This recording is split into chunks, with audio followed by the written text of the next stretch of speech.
The next exercise that you're going to want to do is to create a library series of colors. And the way that we do this, I'll show you what this looks like. This is my library of colors here. And as you can see, I have a variety of things.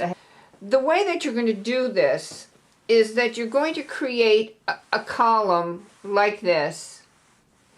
Your column will only have one color in it at this time, but when you start buying other colors, you're going to add. And this is going to make more sense to you when we start to talk about biases. But for the time being, all you're going to do is draw a column of boxes that you'll be able to fill in at a later date. You're going to start by drawing and measuring off. I find that the easiest way to do this is to take a triangle, if you have one, and line it up with the edge of your watercolor block. And then draw a line, a very light line across. And then you can just take that triangle and line it up with the line that you started and continue it across. You can then measure off, starting in from the edge a little bit, measure off a 2-inch distance, measure a 1/4 of an inch separation, and then measure another 2-inch distance and a 1/4 inch separation, and so forth until you get to the opposite end. And you should have enough room here for 1, 2, 3, 4, 5 columns. You can then take your triangle and line it up with the top edge of your watercolor block, because your watercolor block is pretty true to square, and draw down and line it up on each of those little tick marks that you made and draw down. Again, you want to do this with a 4H pencil. So you're going to do all of these.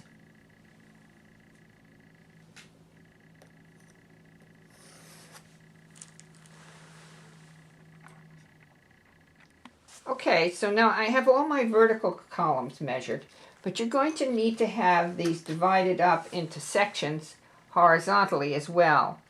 We are going to do a 5/8 inch or 3/4 inch. Let's do 3/4, that'll be easier. Mark it off 3/4, 3/4, then a 1/4 inch for separation. And the reason that we're doing this is because you are going to have 2 sections, and your sections will be larger than mine, so that it's easier to paint. And you will need one section for flat wash, and then you'll need another section for the graded washes, which you will learn to do in your next class. Okay, so at this point I've put little tick marks all the way down the page for the horizontal shapes. We can then take our triangle again, line it up with the tick marks and the edge of the watercolor block, and draw lines across. And you can go all the way down the page like this. Draw as far as you can. If you have a longer triangle than I do, that's even better. And you'll probably have to do this with 2 pages, since you have enough pigment to fill 2 pages.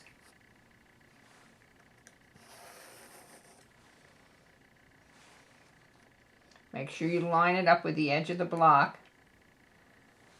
so that your lines are all parallel as best as possible. And when you've got them all done this way, you just finish off the lines by aligning the pencil mark and finishing off, so that every single column now is complete.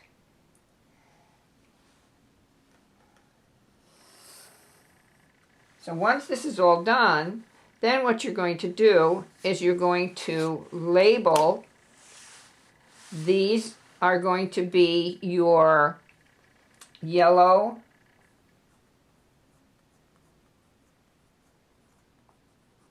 with a green bias,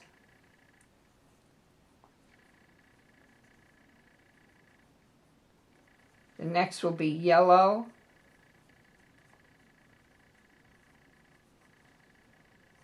with an orange bias, the next will be reds with an orange bias. This one will be red with a violet bias. This will be blue with a violet bias.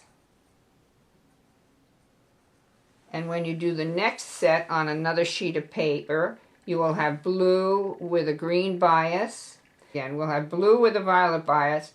You will then have violet. You will then have sap green. You will then have burnt sienna, and then you will have neutral tint. So those will be on your second sheet of library charts. Okay? What you'll ultimately have is something that looks like this. Here's your red with the orange bias, your red with your red with a violet bias, your blue with a violet bias, your blue with a green bias. In this case, I have the yellow at the end, but we started with yellow on our chart. All you need to do for this first week is to do the top row. The first one you're going to do is the yellow with the green bias. Under the double block, label this first one Winsor Newton lemon yellow. This next one is going to be Winsor Newton because that's the brand of pigment that you have, and this is going to be cadmium yellow light.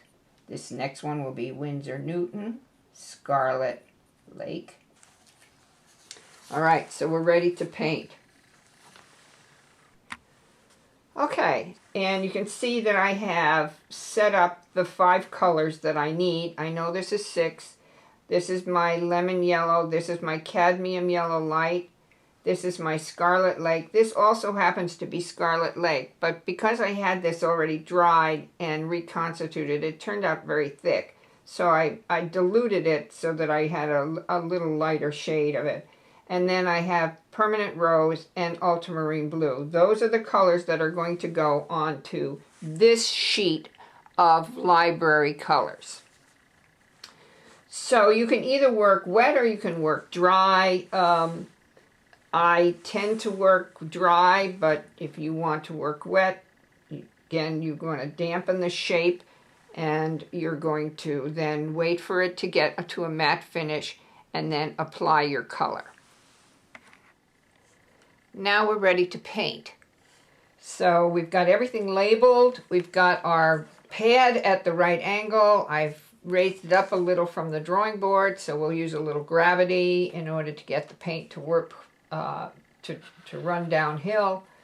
We are going to start with the lemon yellow, and we are going to just paint in this first block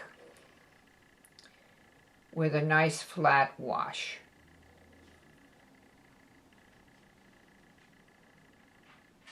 As you can see, I'm maintaining a puddle at the bottom edge so that we don't get any edges that we don't want. Just in the same fashion as when we did the flat wash exercises with all of those organic shapes earlier on in the lesson. So dry my brush off, and if I have to pick up a little puddle at the edge, that's done. That's all there is to this. Clean your brush and go to the next color, which is cadmium yellow light. So load the brush, wipe it off on the tray a little so you get a nice point, and then you can start your next form. Adding a little puddle at the base of the color area. And you'll notice I'm holding the brush fairly vertically for almost all of this.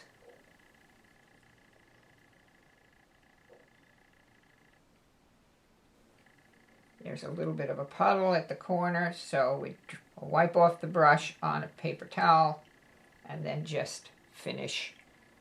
Now our next color is going to be Scarlett Lake. And I have 2 trays of Scarlett Lake, as I mentioned before. One is heavier than the other, thicker than the other, or more concentrated than the other. But I want to use the light one. In the case of these washes, you're better off starting fairly light with the application of the paint and then building it up as need be. Remember, you use the point of the brush towards your edges. Once you've laid the color in there, don't go back into it and play with it. As long as it's wet, you're okay, but once it starts to dry, even if it's slightly damp, it's considered drying. It's going to, can leave you an edge. Or it can cauliflower on you where the pigment just migrates to the edge of the shape. And then you have this dark line around your shape that then you have to play with to get rid of. A little bit of a puddle there. Okay, so the next one, clean your brush, and you're going to use Permanent Rose.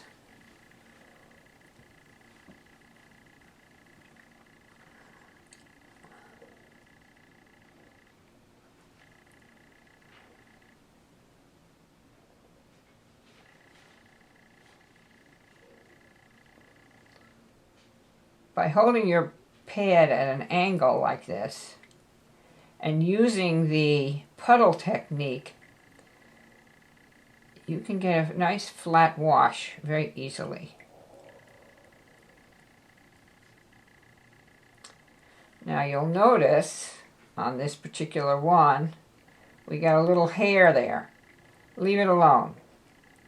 Once this dries, you can brush it off and there will be no marking that says it was there. All right, last but not least is our French Ultramarine. And with the French Ultramarine, you always have to stir this up because the molecule is so large, it does tend to settle. And with Ultramarine, it's really important that you start thin. And I think that the reason is because with a heavier application, the paint takes longer to dry, and as a result, it gives the pigment an opportunity to settle, which is what will make it blotchy.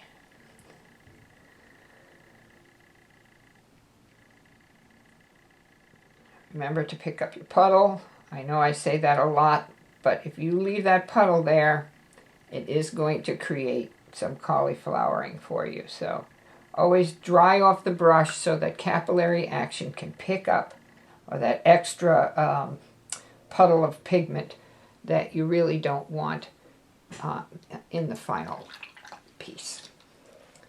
So there you have it. Those are your first 5 colors. The others will do the same way.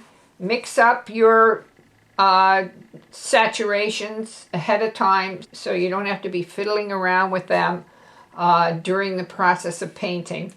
And we're going to go ahead, let this dry, and then we'll put a second application and maybe even a third application of color onto these charts.